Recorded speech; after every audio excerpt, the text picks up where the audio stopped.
Olá você, seja bem-vindo mais uma vez a um negócio que deu certo. Hoje estamos aqui com uma ilustre participação.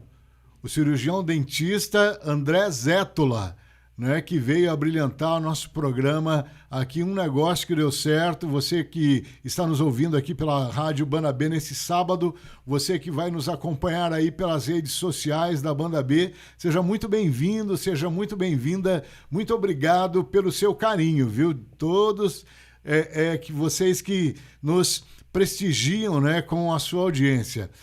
Você é muito importante para a gente, viu? Compartilha aí, se você gostou, compartilha aí com seus amigos nas suas redes sociais. Você vai nos ajudar e muito a manter aqui um negócio que deu certo. Doutor André Zétola, que prazer. Seja muito bem-vindo, doutor André. Eu que agradeço, Antoninho, o convite. É uma honra estar aqui na Banda B, falando do seu programa, um programa que o próprio nome, o negócio deu certo, já é a cara do programa. Agradecer vocês, nossos ouvintes aí, o carinho, tá nos assistindo, compartilhando o nosso conteúdo, isso é muito importante. Obrigado por estar aí do nosso lado e apoiando o nosso programa aqui. Já tomei conta do programa. Opa! É o negócio que deu certo, SA, né, doutor? Seja muito bem-vindo à nossa sociedade. Doutor, antes de entrar aí propriamente no seu trabalho, né? Esse sobrenome Zétola, né, é de origem italiana. O senhor aqui das colônias italianas que se formaram ao redor de Curitiba aqui, doutor? Como é que é isso? O Zétola é a região sul da Itália, Lago Negro, né, essa região. Meu bisavô veio para a região do Portuária de Paranaguá, parte da família ficou em Morretes e a outra parte veio a São José dos Pinhais.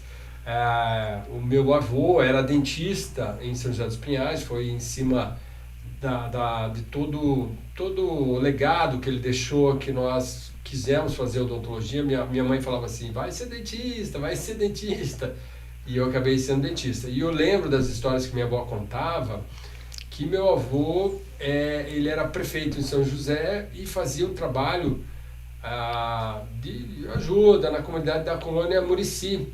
E naquela época, para chegar lá era muito difícil de carro, então ele ia de bicicleta e lá ele não tinha motor elétrico, ele tinha motor a pedal para poder funcionar. Então ele ficava pedalando a tarde toda e voltava pedalando. Diz que as coxas, os panturrilhos dele eram enormes. Ele ficava pedalando porque naquele tempo as brocas, né, era no pedal ali, a coisa era manual, né, doutor? Rapaz, eu vou dizer pro senhor que eu tenho um trauma, fiquei muitos anos com trauma de dentista do consultório odontológico por conta daquela broca, viu, doutor? Aquele barulhinho dos... aquele eu tenho medo. Tanto é que quando nós montamos nossa sede nova, ali da Anjo Sampaio, ali na região do Batel, a primeira coisa eu falei, olha, não vai ter mais aqui, vamos colocar todos os motores elétricos para que isso não aconteça. Porque realmente, para quem tem uma certa idade, pegou essa odontologia do passado e que alguns profissionais ainda utilizam, ela traz más recordações. Era na base do pedal mesmo, né? No meu avô era pedal, não tinha um motor elétrico, era no pedal, imagine. Mais complexo. E o senhor, aí espelhando no legado do seu avô, o senhor foi fazer odontologia também?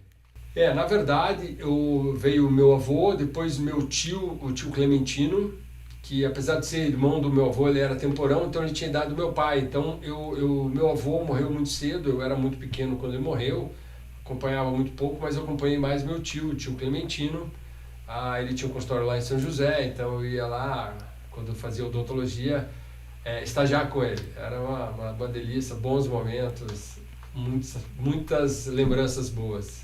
Tá certo. E aí o senhor começou a trabalhar também em São José dos Pinhais, atuar no ramo lá em São José dos Pinhais ou aqui em Curitiba já? O que aconteceu? Eu quando estava no último ano da universidade, eu era presidente do centro acadêmico e como todo estudante com pouco recurso, nós trabalhávamos nas comissões acadêmicas dos congressos para poder fazer os congressos, ter o conhecimento sem ter que ter um investimento. Não tinha como comprar o ingresso, né, para o congresso, então eram caros, né?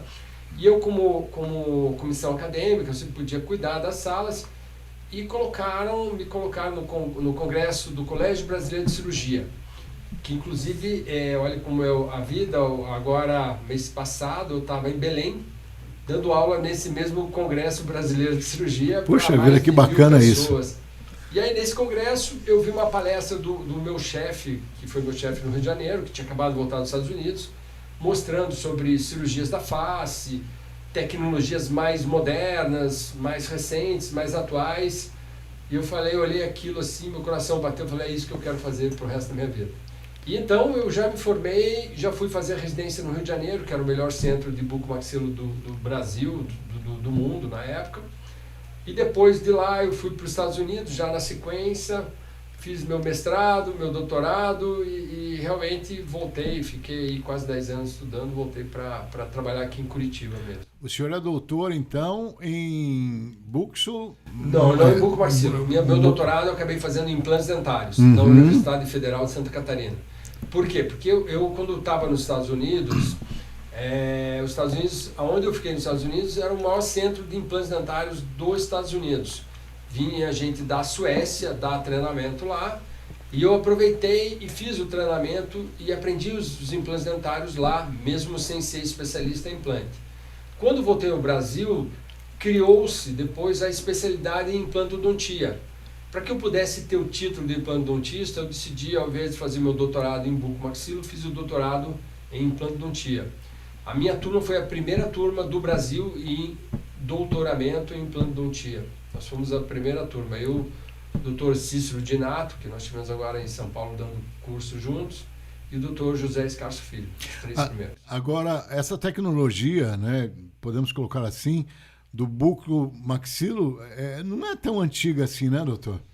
O que acontece? A cirurgia bucomaxilo existe há muitos anos, mas se você pegar ela do tempo que eu fiz a minha residência, que foi mais ou menos 89, 90, 91, para hoje, ela deu um salto enorme. Se eu pegar nos anos 70, então é absurdo. Mas de 89 para cá, só para você ter uma ideia, por exemplo, aquelas pessoas que têm o queixo muito grande ou o queixo muito pequeno, elas têm uma deformidade chamada dentofacial, que é dentária e facial. Aí tem que fazer uma cirurgia de puxar os maxilares para frente ou para trás. Essa cirurgia, quando eu fiz minha residência, nós deixávamos o paciente com a boca amarrada 60 dias, fazia um inchaço que virava 2, 3 meses para desinchar, uma lesão do nervo para a sensibilidade do lábio que levava 1 ano e meio para voltar, uma recuperação muito lenta, um sofrimento muito grande.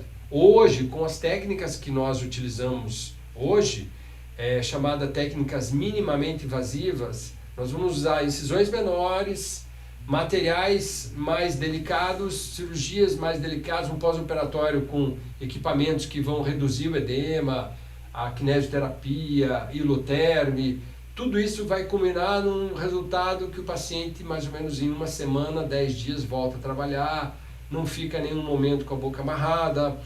Para você ter uma ideia, esses tempos nós tivemos uma paciente que veio do Canadá operar, ela veio, ficou 45 dias e voltou normal para o Canadá, apesar de ser um caso bem severo, um caso muito severo, tanto é que ela procurou no mundo inteiro alguém para operá-la e acabou operando conosco, e tivemos resultado excelente, em menos de 45 dias ela pôde voltar para a sua atividade normal no Canadá, sem problemas.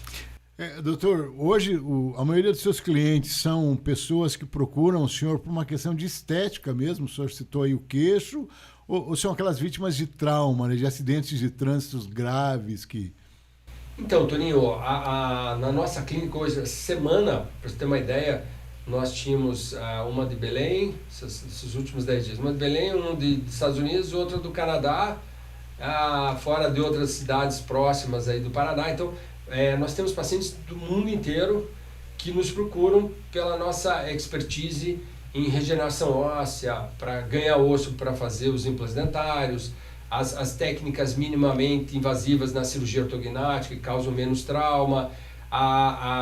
Essa semana eu tive reunião com o pessoal da Alemanha, onde a gente estava fazendo um planejamento de um paciente que perdeu os dentes muitos anos, perdeu toda a estrutura óssea, e nós fizemos um planejamento com uma empresa da Alemanha chamada KLS Martin, onde nós vamos fazer uma estrutura metálica que vai apoiar na maçã do rosto, vai apoiar nas estruturas faciais remanescentes, para que eu possa ter dentes e ele poder mastigar. Você vê, uma cirurgia teoricamente simples, mas muito bem planejada, muito bem executada, toda ela digitalmente. Então, eu parto do final, da mordida final dele, e aí a gente vai fazer todo um trabalho de reconstrução. Então, hoje, a tecnologia dentro da cirurgia nos dá uma precisão e uma assertividade muito grande. E a ponto de vocês reconstruírem um rosto, uma face que foi completamente deformada no caso de um acidente de trânsito, não, doutor? Ou por acidente, ou por tumores, ou nós tivemos uma vez um rapaz, eu operei junto com um colega nosso, Dr. João Carlini, grande amigo meu de residência. Nós operamos um jovem não, pessoa de meia idade que trabalhava no exército, e foi trocar um pneu de caminhão, estourou o pneu do caminhão no rosto dele. Imagine o estrago. A pressão, né? Ali. Destruiu o rosto dele. Nós fizemos uma cirurgia grande para reconstrução. Outra história também foi um senhor que, infelizmente, já faleceu, a gente acompanhou por muitos anos. Quando eu operei ele, há uns 10 anos atrás, ele ele trabalhava na Copel, e um raio, quando ele estava fazendo manutenção, pegou e destruiu todo o maxilar dele, os dentes, e nós fizemos toda a reconstrução facial dele. Então tem várias histórias aí com um final feliz. É lógico que, infelizmente, a gente tem casos muito extremos que o resultado não chega a ser 100%, mas você melhorar a qualidade de vida, melhorar a vida das pessoas já é uma bênção para eles e para nós. Tem história também de um cidadão, né, que se acidentou na BR-476 aqui na Lapa. Sim. E que foi seu cliente também, né? Sim. Como é que foi isso, doutor? O João, tadinho. O João sofreu um acidente, ele estava parado, um caminhão colidiu no carro dele e destruiu o rosto desse rapaz. E naquela época, isso tem mais de 25 anos, eu acredito, me ligaram, eu estava dormindo, me ligaram 4 horas da manhã do Hospital das Nações, eu estava de sobreaviso, falaram, entrou um trauma de face muito grande, com traumatismo craniano, traumatismo nos membros superiores, inferiores, e o senhor vai precisar entrar, que ele está entre a vida e a morte. Né? E aí nós entramos numa cirurgia de emergência, uma cirurgia de 12 horas para reconstruir a face do João, e graças a Deus nos abençoou e nós conseguimos dar um resultado muito satisfatório, devolver a vida a ele. E como é que doutor? O rosto todo arrebentado ali, né, por conta do trauma. E aí, como é que é trabalhar com os ossos da região da face, né? São bastante sensíveis, né? Tem muita cartilagem também. Eu sou leigo, mas eu creio que seja isso. Apalpando o meu rosto, a gente percebe isso. E como é que é trabalhar com isso, reconstituir tudo isso, hein? Olha, eu brinco, é um trabalho de artista. E algumas vezes é um trabalho de artista. Hoje com a tecnologia moderna, nós conseguimos, através de software, criar o que era antes e devolver muito próximo do que era com peças pré-moldadas. É o que a gente faz junto com essa empresa da Alemanha, KLS Martin. Mas naquela época você tinha que pegar aqueles fragmentos todos, vários fragmentos, e montar como se fosse uma restituição de um quadro. E colando mesmo ali. Fixando com pinos e parafusos de titânio. Tem uma história que eu operei com o falecido Dr. Ari Pedrosa, um neurocirurgião da maior habilidade que eu já conheci. O Ari, nós estávamos no Vita BR, quando veio uma senhora também que colidiu com um caminhão, a caminhonete dela colidiu com o caminhão, imagine, e destruiu o rosto inteiro dela, mas ele destruiu no terço superior, que é a testa, a fronte, o rebordo orbitário superior e a pirâmide nasal. Então você imagine quando você pega um crânio seco, esse formato da pirâmide nasal, do rebordo orbitário superior, você imagine que ficou um buraco ali inteiro e eu tinha que pegar aqueles fragmentos e reformatar tudo aquilo. graças a Deus ficou muito bom. Ela perdeu um dos globos oculares, né? Um dos olhos ela perdeu, né? Mas depois ela fez uma prótese de olho. E você tem a foto, eu tenho a foto dela a foto dela pós-imediato e a foto dela pós-tardia, depois com a prótese de olho. Isso aí não tem preço, Antônio. Sabe, Toninho, eu digo assim, nós somos médicos de almas, as pessoas têm uma gratidão tão grande que eu falo assim, eu fui abençoado por Deus para poder ajudar essas pessoas e essas pessoas retribuem com tanto amor, tanto carinho que você não sabe. É devolver a autoestima para eles, né, doutor? Qualidade de vida, autoestima, às vezes a função, né? Porque muitas vezes eles não conseguem mastigar, não conseguem respirar. Teve um paciente que eu operei com os meus residentes agora, um rapaz sofreu um trauma muito grande na época do Covid, e ele ficou na UTI mais ou menos uns 60 dias e nós não conseguimos operá-lo, porque ele ficou na UTI e o Covid estava complicado. Isso foi lá no hospital do Rossio. E aí esse paciente ficou na UTI vários meses, e aí quando teve alta, nós tivemos que refazer a cirurgia dele. Só que infelizmente o SUS é complicado, levou mais uns 6 meses para autorizar todo o material para operá-lo. Quando nós operamos e tinha fundado todo o nariz, todo o terço médio dele, quando nós devolvemos essa respiração normal, o áudio que ele mandou para nós, nossa, agradecendo, doutor, eu voltei a respirar, doutor, eu voltei a sentir cheiro, voltei a ter uma vida normal.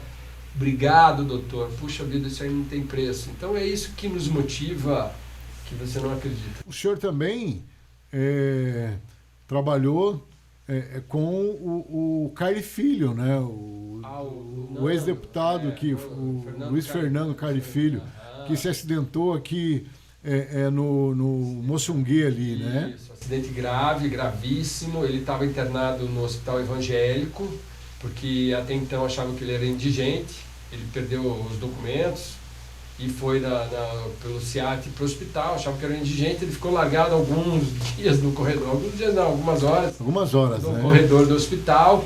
Aí quando descobriram que era ele, levaram para o quarto e tal. Aí deram o primeiro atendimento, o Dr. Marco, que era o parceiro de lá do hospital, deu o primeiro atendimento, e a gente tinha que fazer a cirurgia de redução das fraturas. E a chefe, a diretora clínica, era aquela chefe da UTI do hospital evangélico. E eu acho que eles tinham um pouquinho de ciúmes que nós tirássemos ele de lá e trouxéssemos para outro hospital que eu trabalhava para poder operá-lo, que era, na época eu trabalhava no Vita Batel. E aí o que aconteceu? Ela fez todo um enredo que o ideal era operá-lo fora de Curitiba, no Einstein.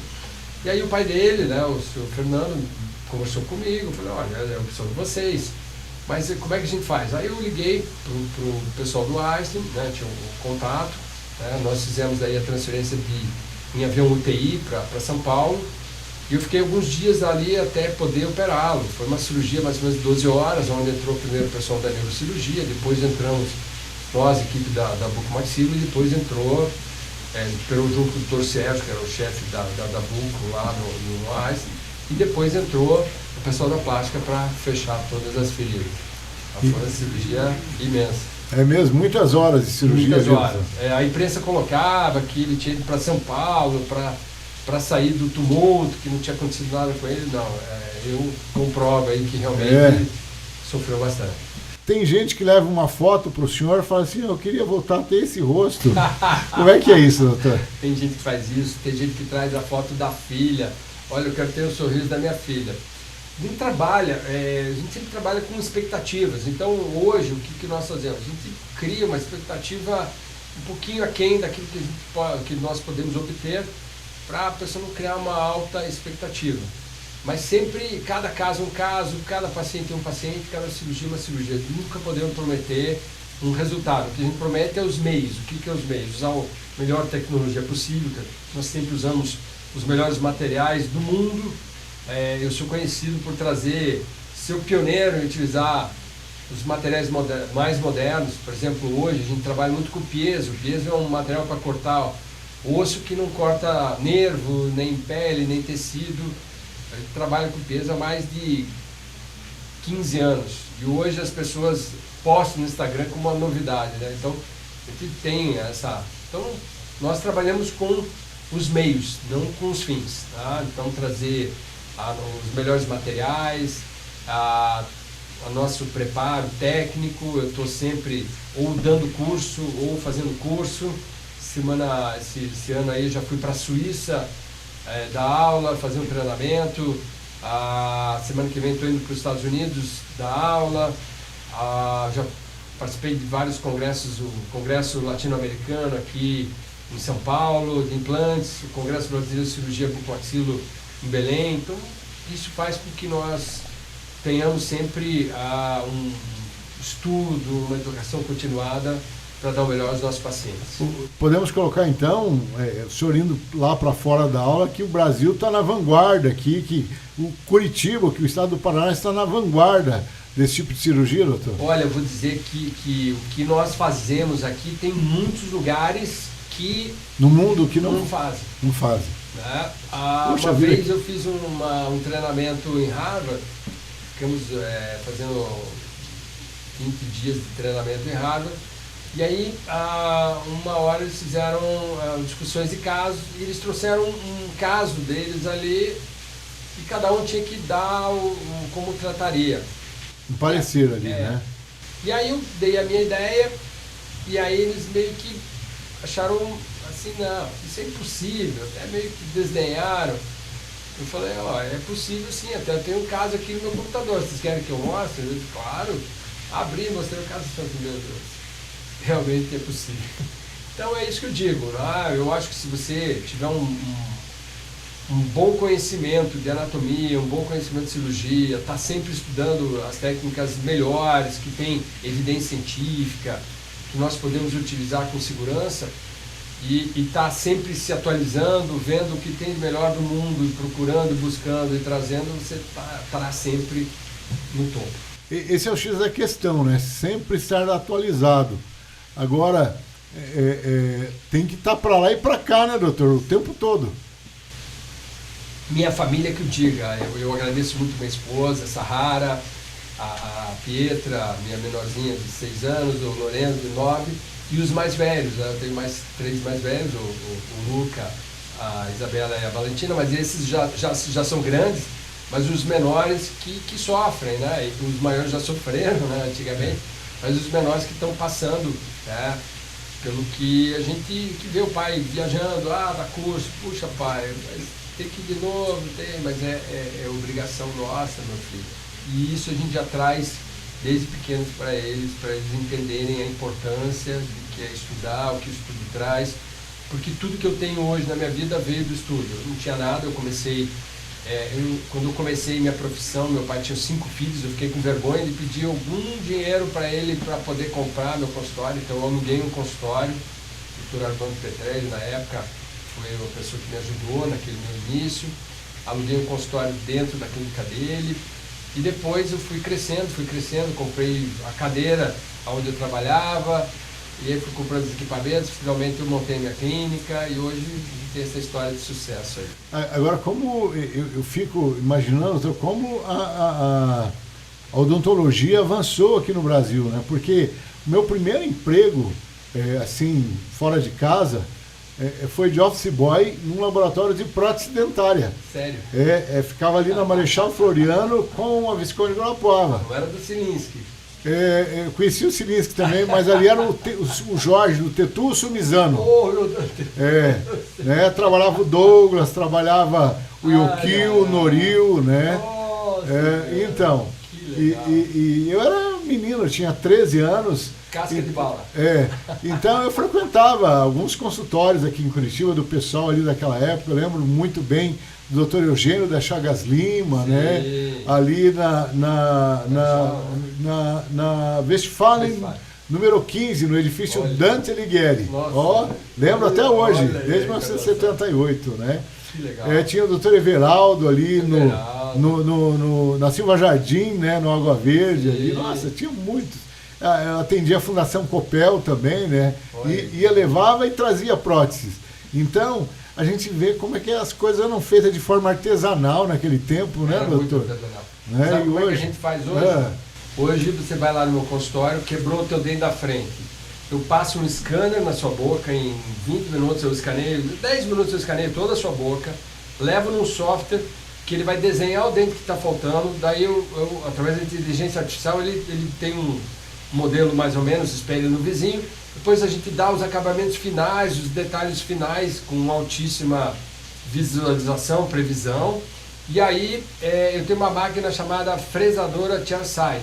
A fresadora, você imagina um Michelangelo que vai esculpir um bloco de porcelana na hora. Então, mais 15 minutos eu esculpo o bloco de porcelana e colo aonde você perdeu o dente. Quer dizer, em uma hora o cidadão sai do seu consultório novinho em folha. Nós tivemos um paciente agora, recente, que ele veio da Bahia. E ele queria fazer lentes em todos os dentes superiores. Todos os dentes superiores. E ele ficou uma manhã lá no consultório, junto com o Dr. Luca Tosin, faz a parte estética, conosco, e nós fizemos, ele voltou já com as lentes. Qual que é a vantagem? Além de ser muito rápido, muito preciso, não tem risco de ter bolha, né, porque ele é fresado, não tem risco de soltar, porque ele é muito bem adaptado, ele é feito para o paciente, e a vantagem é o seguinte, ele não fica com provisório. Então, aquele tempo que eu trabalhava no laboratório de prótese, eu ia no dentista e eu pegava um molde de cera, né? Que o cidadão mordia ali, né? O registro da mordida. O registro da mordida. Levava para o laboratório, eles faziam ali, tinham os moldes ali com gesso, né? Colocavam ali, colocavam o gesso, tiravam o molde. Nossa, e depois que eles faziam? Daí depois, ele com uma pontinha de um equipamento, eu esqueci o nome agora. Ele fazia o acabamento dente por dente ali, né? Rapaz, e levava para depois o dentista colocar aquela prótese, né? Provava, às vezes não ficava bom, tinha que voltar para o laboratório. Né? E hoje é tudo impressora laser, então, doutor? Não é impressora, é fresadora. A impressora ele vai imprimir camadas, porque às vezes pode ter bolhas, assim, uma impressão de altíssima qualidade demora muito. A fresadora ele vai esculpir, ele pega um bloco inteiro de porcelana e ele esculpe. Qual que é a vantagem também? A cor é uma cor feita em laboratório, então você nunca mais erra a cor, você sempre vai usar aquela mesma cor. Enquanto que quando você faz no laboratório você tem que tentar achar a cor, misturar algumas cores para chegar naquela tonalidade e às vezes você não consegue replicar aquela mesma cor uma semana depois. No caso da fresadora, eu vou usar o mesmo bloco, a mesma cor, vai ter sempre o mesmo padrão. Doutor, hoje, como é que é feito? O cidadão se acidenta, bate o carro, está sem cinto de segurança lá, vai com o rosto no painel, né, esmaga todo o rosto dele, os ossos ficam ali todos esmiuçados. E aí, como é que é feita essa reconstituição? Então, hoje as imagens de tomografia são de altíssimo muito precisas, nível, né? Preciso. Então, através de softwares, você pode planificar essa reconstrução, se vale a pena reconstruir o próprio osso, se vale a pena refazer esse osso com outro material, ou em titânio, ou PMMA. E aí você vai decidir o que fazer. Tem algumas técnicas também que ele é o que eu estou indo para a Universidade de Indiana agora daqui 15 dias, onde eu vou dar aula e vou aprender algumas coisas de você utilizar placas pré-conformadas. Essas placas são impressas já corrigindo o defeito. Então eu só ponho ela e vou fixando o osso e ele vai devolver o formato que eu perdi. Doutor, assim, aquele caso que quando chegou para o senhor falou assim, puxa vida, esse caso aqui é muito complicado, isso aqui é muito difícil, né? Mas eu vou aqui. E o resultado final, o senhor falou assim, nossa, magnífico. O senhor pode contar alguma história assim para nós, por favor? Uma das dessas histórias, ela está até em diversas revistas por aí, está no site do Terra, onde foi um caso de um rapaz muito jovem que nos procurou com uma infecção fúngica no maxilar. Essa infecção fúngica ela tem uma evolução muito rápida, em menos de 30 dias ele perdeu toda a estrutura óssea facial, todos os dentes. Imagina então você pegar um jovem de 35 anos, remover todos os dentes, todos os ossos da face, isso véspera do Natal, e sair do centro cirúrgico, tá a esposa e o filho recém-nascido, que você tem que dizer que o pai não vai ter mais essas estruturas, que o rosto dele vai ficar deformado e que talvez possa vir até a óbito. Ele ficou na UTI mais ou menos 60 dias tratando, porque essa infecção pode levar ao óbito. Então, puxa vida. Depois, ele curado dessa doença, aguardamos 6 meses para saber que não tinha mais essa doença, essa osteomielite fúngica, e aí nós fomos partir para a reconstrução. Fizemos uma tomografia recente. O que nós observamos? Que ele tinha perdido toda a estrutura facial, todos os dentes, e todo o rosto tinha colabado, caído, né? O nariz, ponta do nariz, o lábio, ele tinha um envelhecimento aí de 30 anos. O que nós fizemos? Pegamos o arquivo da tomografia prévia a ele perder os ossos e sobrepusemos com a atual do osso que sobrou e criamos em um software uma estrutura em titânio que devolvesse aquela anatomia. Nessa estrutura de titânio colocamos materiais para regenerar o osso, fatores de crescimento que atraem células-tronco locais para formar aquele osso. E aí uma reconstrução óssea de mais ou menos 20 milímetros de altura, uma coisa muito grande quando a gente trabalha em reconstrução óssea. Nós demos em todo o maxilar mais ou menos 7 centímetros de comprimento. Então foi uma regeneração óssea muito grande, que graças a Deus nós conseguimos obter mais de 90% desse objetivo, e nos deu a oportunidade de colocar alguns implantes dentários.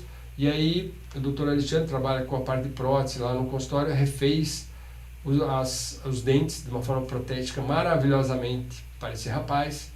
E o dia que entregou, 3 anos depois dessa primeira cirurgia, eu e ele, nós nos abraçamos e choramos de alegria e de emoção aí desse resultado final. Porque é emocionante realmente, né, doutor? Acompanha todo o processo, né? E aí você acaba se envolvendo com o paciente, porque a gente é ser humano, não tem como você fazer isso de uma forma fria, né? Sim. Você acaba torcendo por ele, você entra na torcida dele ali também e quer que o resultado final seja o melhor possível, e aí quando você vê, você fala uau! Uau, uau, essa é a palavra. Puxa vida, doutor, que bacana. Doutor, teve uma história de uma atleta também, né, que sofreu um acidente com bicicleta. Sim. Conte para nós essa história, por favor. Essa moça é uma triatleta. Ela é expatriada, ela estava trabalhando numa das empresas de petróleo aqui do Brasil. Ela veio dos Estados Unidos trabalhar, morar um tempo em Curitiba, e ela estava pedalando e a bicicleta, segundo ela, pegou uma pedra, travou o pneu da bicicleta da frente, ela saiu voando, ela foi arremessada a uns 30 km por hora.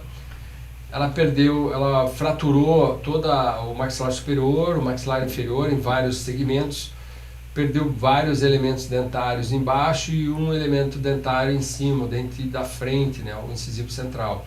E ela jovem também, muito vaidosa, né, acabou que fez o primeiro tempo, foi feito toda a redução dessas fraturas, a pele transfixou a pele, abriu o lábio dela como se fosse uma página de um livro. Então foi feito toda essa parte, tecidos moles, tecidos duros. E aí, finalmente, nós fomos para a parte de regeneração do tecido dentário, ósseo, que ela perdeu, para colocar os implantes e os dentes. Doutor, o senhor acredita que esse tipo de tratamento aqui, dentro de mais algum tempo, de mais alguns anos, nós vamos ter disponível no SUS também? Porque é uma coisa que muita gente sofre ainda, né, doutor? Olha, eu trabalhei alguns anos ali no Hospital do Rossio e infelizmente trabalhei bem na época da pandemia, onde era difícil de operar esses pacientes, não ficavam numa fila de espera imensa. E aí uma vez veio uma paciente que ela tinha luxado a boca, ela abriu e não conseguia fechar, uma senhora. E ela ficou 6 meses de boca aberta sem poder fechar, porque ficou à espera de uma consulta comigo, na bucomaxilo. Os dentistas da cidade do interior não sabiam fazer essa redução, que é uma redução muito simples, que nós ensinamos aos alunos, que é você baixar os dentes molares, empurrar para trás como se fosse uma gaveta, e ele volta para o lugar. Então ela ficou, imagine, 6 meses sem poder fechar a boca, sofrendo.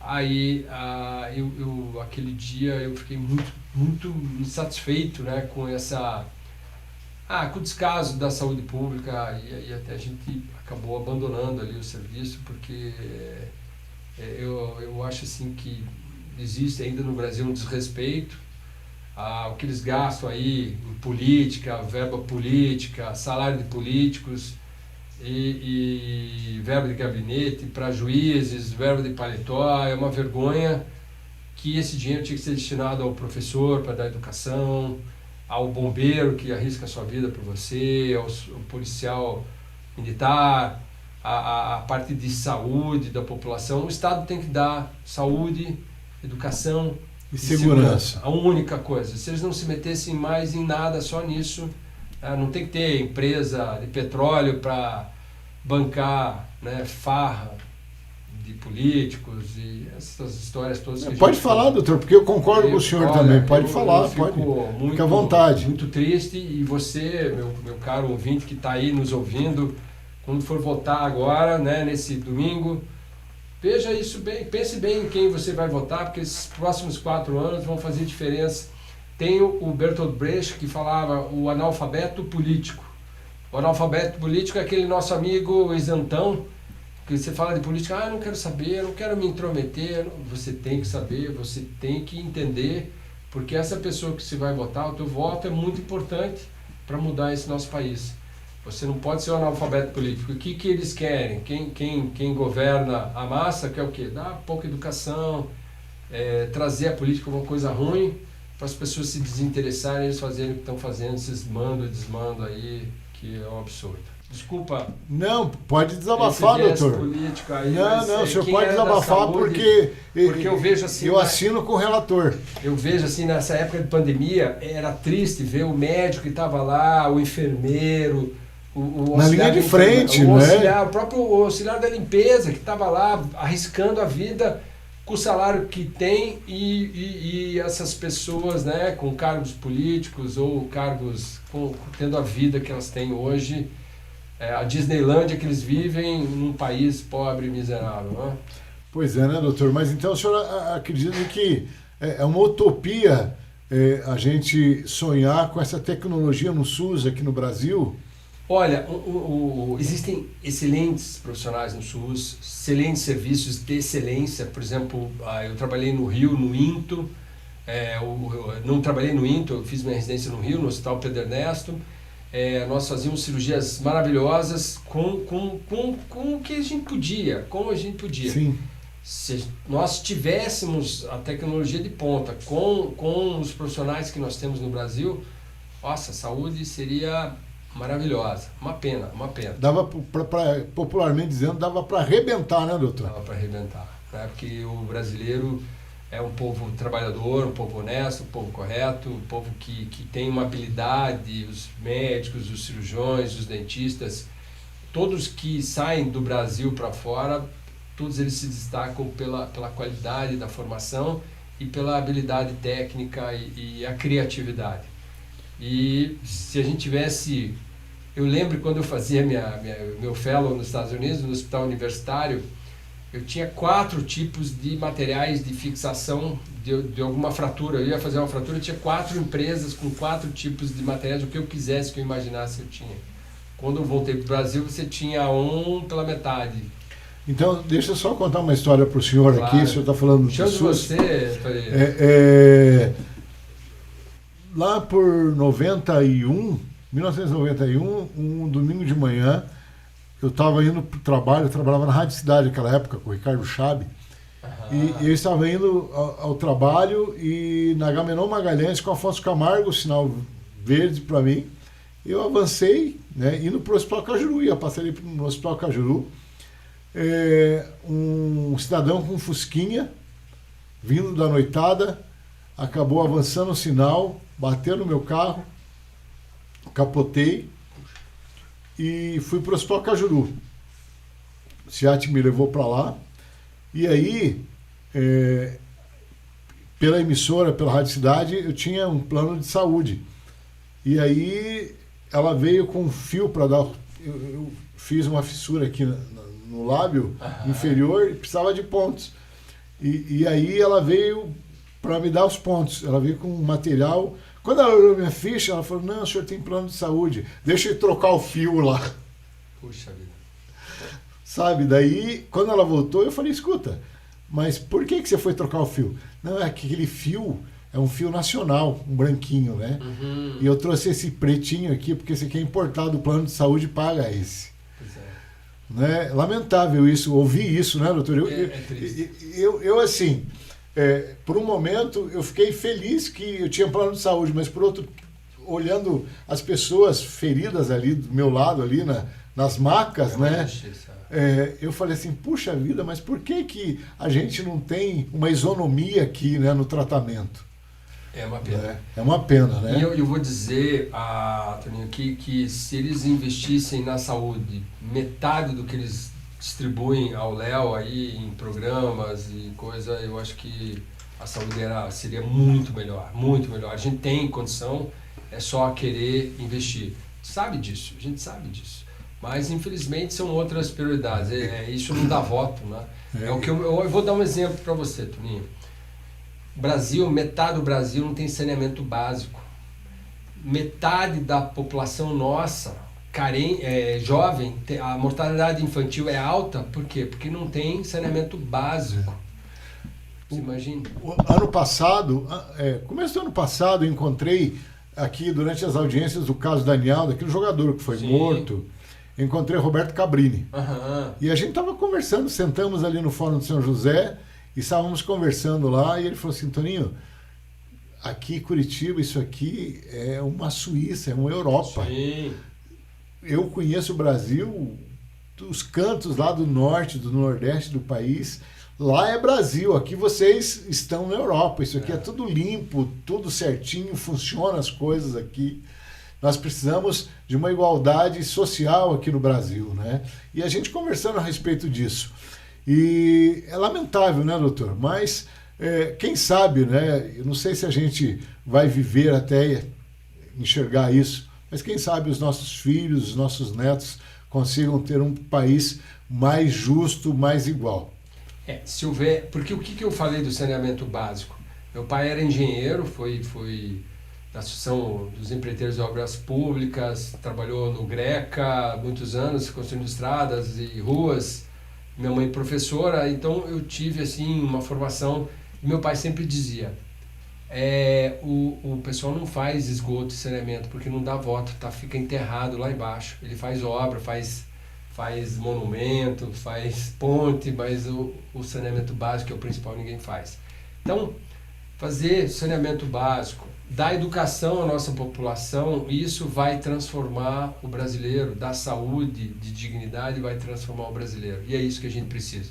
Então, domingo, pessoal, veja bem quem que vocês vão votar, vote certo, tendo o teu candidato, não vote porque alguém diz que é melhor, é parente, é primo, é amigo, vai dar uma escolha com consciência, escolha, né, com doutor? Consciência. Doutor André Zétula, infelizmente nós somos escravos do relógio, Sim. Mas foi um prazer receber o senhor aqui num negócio que deu certo. Nossa, eu tenho certeza que eu fiquei aqui encantado, né? Assim, descobrindo o seu tamanho, né? Durante a entrevista aqui, eu fiquei falando, puxa vida, ele está aqui na minha frente. Que é isso? Né? Mas eu fiquei muito grato pela sua presença aqui, agradeço a Gisele Ubrich, né, que é a sua assessora de imprensa, que é minha amiga de muitos anos também, que veio com o senhor aqui, está aqui conosco nos estúdios aqui. Foi um prazer recebê-lo aqui e saber que a gente tem tanta gente boa aqui, né? Bicho do Paraná, né, doutor? E espero que o senhor volte numa outra oportunidade aqui para a gente retomar essa conversa tão bacana e tão prazerosa, viu, doutor André? Eu que agradeço o carinho, o convite, parabéns à Banda B, parabéns você pelo teu trabalho, pelo seu programa, e agir aqui por ser essa faixa preta aí que está fazendo essa ponte, que muitas vezes nós acabamos não nos conhecendo e não tendo esse prazer. Obrigado a todos aí, a todos os ouvintes que estão até essa hora. E minha filha, a Pietra, escutou minha entrevista na rádio uma vez. Ela falou assim: pai, manda um abraço para mim. Tá aqui, Pietra e Lorenzo, um abraço para vocês. E um beijo da minha esposa, Sara. Tá certo, então. Muito obrigado, doutor André. Obrigado a você que esteve conosco até agora, viu? Não sei se você vai nos ouvir aqui pela rádio, se depois vai assistir pelo YouTube, né, pelos canais digitais aqui da Banda B, mas de qualquer forma, muito obrigado pelo carinho da sua audiência. A gente se encontra no próximo episódio.